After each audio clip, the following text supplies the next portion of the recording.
এতগুলো কেক আমি কেন এনেছি জানো?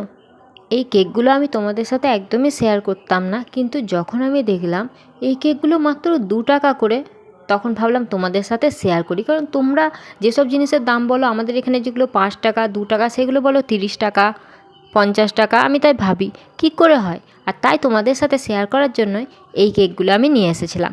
মাত্র 2 টাকা, বিশ্বাস করবে না। আর কি ভাবছো কেকগুলো যেমন তেমন খেতে? মোটেও না, এগুলো হচ্ছে কাজুর দিয়ে তৈরি ছিল।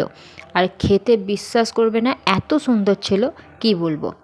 কেকগুলো 2 টাকার মানে দাম দেখলে হবে না, খাওয়ার দিক থেকে দেখতে গেলে অনেক টেস্টি। আর আমি ওই জন্যেই এতগুলো নিয়ে চলে এসেছিলাম। দেখো সাইজটাও মোটামুটি ঠিকঠাক, আর এটা একটা কাজুর ফ্লেভার ছিল, তাই জন্য খেতে অনেক সুন্দর লাগছিল। তোমরা যারা যারা এই কেকটা ট্রাই করোনি তারা কিন্তু একবার হলেও ট্রাই করবে। আর তোমরা যারা এই কেকটা খেয়েছো তারা কমেন্টে জানিয়ে দিও।